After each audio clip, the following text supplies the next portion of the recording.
Joining me now, Wes Edens. Wes, it's so great to speak with you. You're in Vegas. You're joining me from Vegas as the groundbreaking starts for Brightline West. Walk me through it, the stats, what we can expect from this rail project, and when people are going to be able to step on board and use high-speed rail to go from Vegas to Southern California.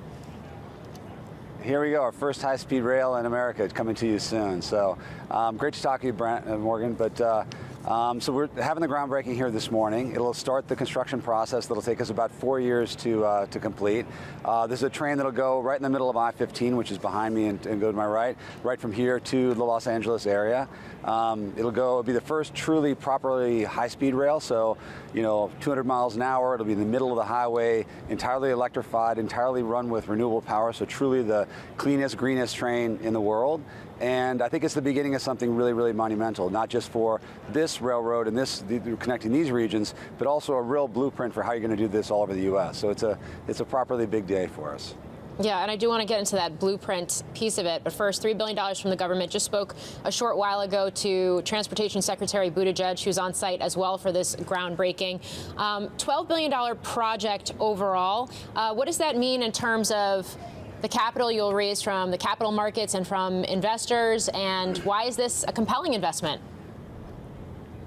Yeah, so the bulk of the capital will be raised in the debt markets. It's heavily equitized as well, with a combination of the grant from the federal government as well as private capital. But the $12 billion, you can think of the capitalization of it as a big loan from a consortium of banks, a big chunk of private activity bonds, and then equity from the government, equity from ourselves. The partnership with the government, and it's more than one government. It's the local governments, it's the state governments, it's the federal government all together. That's the real blueprint. That's the real coalition that we needed to make this happen. And so it's very exciting to have the Secretary here with us. He and the Department of Transportation have been amazing partners, as has the President. So we're ready to go, and it's a great time for us. Yeah, does this represent sort of a new way to think about public-private partnerships and engaging investors in a more meaningful way? I think it does. I think that when you look, there's a lot of history for the government helping to kind of start industries. So obviously they were very, very involved with SpaceX originally. They're involved with the, kind of the subsidies to help the electric vehicles get underway. More recently, some of the stuff in the chip side. So this is where government can really be a catalyst to help things get started. Get proof of concept, then let the markets take off and go themselves. That's what's happened in other industries. It's what's going to happen here as well. And of course, this isn't the first private passenger railroad in the country. That title belongs to Brightline in Florida. Lessons learned from that project and how that rail is operating currently that are now coming to Western U.S.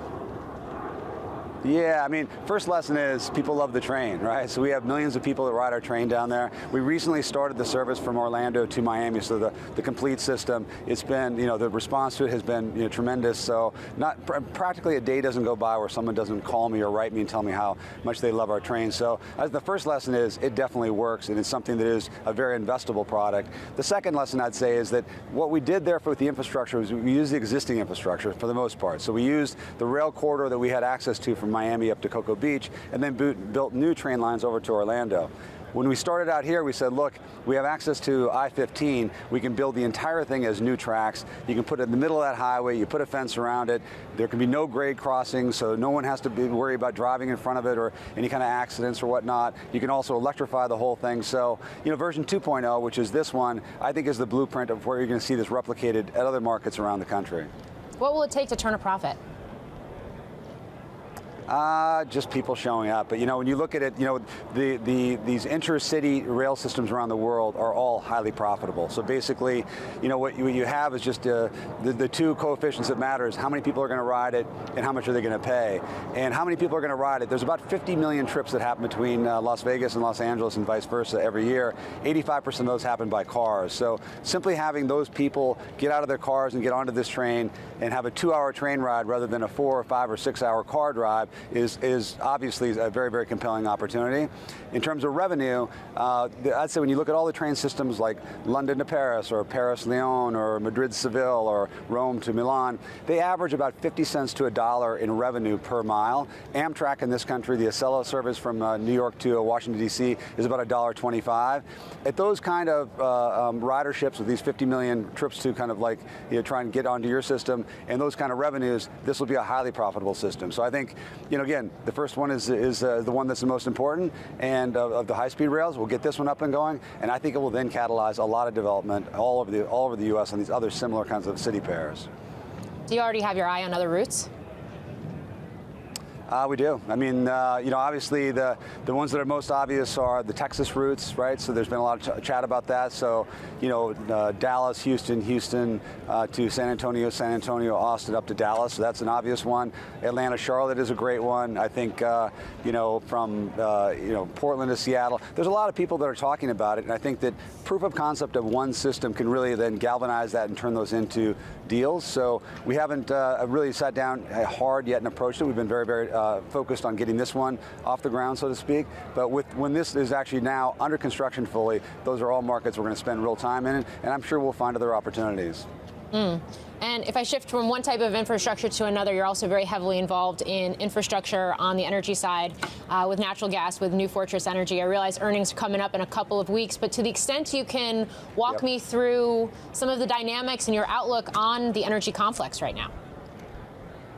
Yeah, I think that, it's been amazingly resilient to me in the world's markets, considering all the unrest in the Middle East and all the potential disruptions and whatnot. Obviously, the Russian-Ukraine war that caused prices to spike up heavily has come down. They still remain elevated, though. There's no question that gas is really a primary transition fuel for us around the world, especially with all the needs that we have for power just for people who need power, and then obviously all the impact of AI and data centers and everything else. So gas is a sure thing, and it's needed in that way. We've built infrastructure in these different markets around the world to bring gas and power into the markets. On the flip side, we actually have built our first liquefier. It's offshore in Mexico. And as you said, we have earnings coming up here, so I'm not going to talk out of school about it, but we're extremely optimistic with the prospects for that. We hope to have big news out of there shortly in terms of that now turning on and being productive for us. But it's a really interesting time in the energy markets, but I think the one thing that's very clear to us is that gas is going to play a huge role in terms of this transition of energy, both in terms of domestic use and then also this incremental, massive demand you're going to get out of the data centers and the AI, because those things are big energy hogs, obviously. And of course, we've talked about it before, the fact that it's a critical bridge fuel. One more question on this, and that is, have you been impacted by the Biden administration's halt on some LNG exports and permits? Well, we have what we have right now in our project in Mexico is we have the right to ship our fuel to FTA countries, so free trade agreements, and so that actually gives us enough of an access to the market that we're not impacted from it. So we're very, very fortunate in that regard. Obviously, we want to get our non-FTA approval. We've applied for it. We hope that at some point that there is rollback of these pauses and that we're the first people in line to be considered. But we're quite fortunate that it doesn't really impact us in the short term. But long term, I do think that, for energy security around the world, the U.S. is the biggest exporter of LNG still today. It's a huge geopolitical chip that we have to play to help out different economies and countries around the world. So I'm obviously a big believer that it should be, rolled back, and they should allow us to keep exporting. And obviously that would help us as well. You have your hand in so many different types of projects and businesses. If I take a step back, how would you gauge the current investing environment? It's an interesting time. Obviously, the political environment is something that people have to pay attention to. I think over 50% of the world's population is going to elect a new leader this year, so that's just that's unprecedented. That's a big amount of change. I think I've said before that the amount of geopolitical risk in the world is greater than any time that I remember. So that always puts an asterisk next to it. That said, there's still real growth in the U.S. There's still real growth in a lot of economies around the world. So there's a lot of reasons for optimism. But I think that these big events that could really move the markets in a material way are something to pay attention to. And so on that side, I guess we're probably a little cautious. Okay. Do you think investors fully, just looking across markets, across asset classes, do you think investors fully appreciate how acute that risk is? I don't, actually. I think that, I think people are a little complacent that none of these regional conflicts are going to turn into something more significant.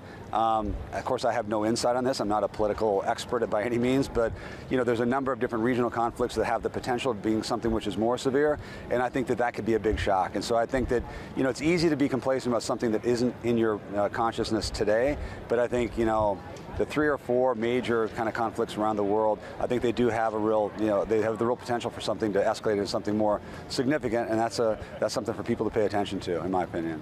Yeah. Meantime, here in the U.S., we've had economic data that's been more resilient than some folks have perhaps anticipated.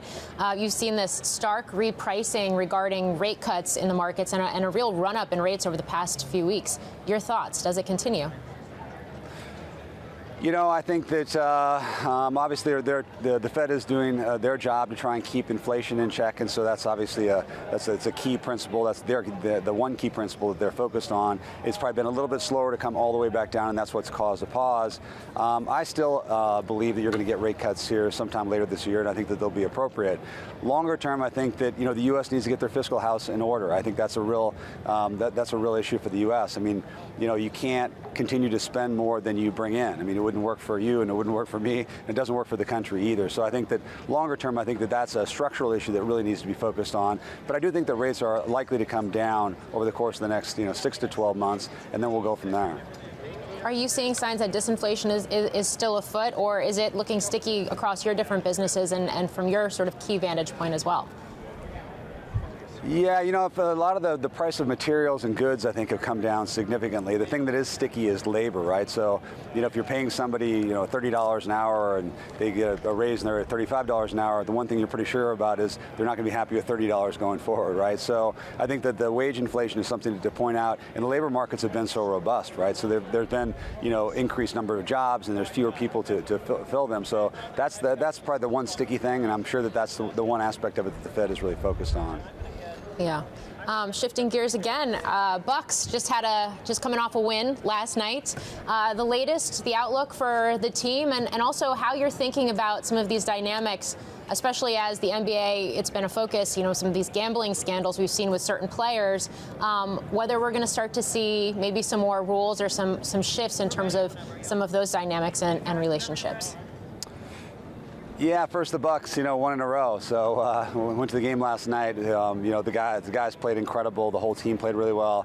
Damian Lillard shows why he's Damian Lillard in the first half last night. So amazing. So we feel great about that. Obviously, we have a little bit of a setback because Giannis is on the sideline. Anytime the best player in the world is not playing, that's a negative, but we have a very talented team away from that. And I thought the guys did a great job, the coaching staff did an amazing job in preparing for it, but it's only one game in a long series, and I'm sure that tomorrow will be a real dogfight. But, we're hopeful we'll get Giannis back at some point, and we have a good chance of moving on. We think we have a championship team, and so now, have to prove that on the court. In terms of the gambling stuff, I think that on a positive, there's no doubt that people that are gaming and gaming legally are big users of data, and they're big, students, and they're interested in the games. And so it increases viewership. It's positive for the game. There's lots of real positives that come out of it. That said, obviously it has to be regulated. That's why we think that these companies being public and regulated in the daylight rather than over the counter and not regulated is a good thing. But it's something that the NBA and all the other leagues are very, very focused on. It's obviously very, very few incidents of it in the aggregate scheme. But any kind of suggestion about any kind of foul play on this thing is just obviously a third rail for all these different sports. And so I'm sure you'll see, some kind of action that'll come out of it at some point. But, long term, I do think that gaming is a positive for interest and viewership in the sport, and that's a positive. Obviously, it has to be done responsibly. Obviously, it has to be done in a way that doesn't create any of the situations that you talked about last week. Finally, got to ask you about Aston Villa, because you're poised for Champions League placement here. It's been such a turnaround story since you became a co-owner of the team. We don't necessarily talk about it enough at CNBC, how compelling the investment in European soccer, particularly British soccer, is. Yeah, up the Villa, right? So we had a big sports weekend yesterday. We had a big win against Bournemouth at home, so that puts us in square. We're in fourth place, 6 points clear of Tottenham. They have a couple games in hand, so this is far from decided. But getting closer to the end of the season, every game is basically like a finals match. So it's really, really exciting. We invested in the team 6 years ago. It was in the championship. So Aston Villa is a very, very historic and proud team, but it had some kind of rough times. And so 6 years to go from the championship to Champions League has to be a record of some sort. So we're obviously really rooting for it. Blessed to have amazing management there. Unai Emery, Monchi are the people that really operate the team for us on the field are amazing guys, and so we'll see. But it's going to be a nail biter these next couple of weeks. So I'm hopeful that we'll make it through it and we'll be in Champions League next year. That'd be amazing. All right, Wes Edens, thank you so much for joining me. Appreciate it. Congratulations again. Great, thanks, Morgan.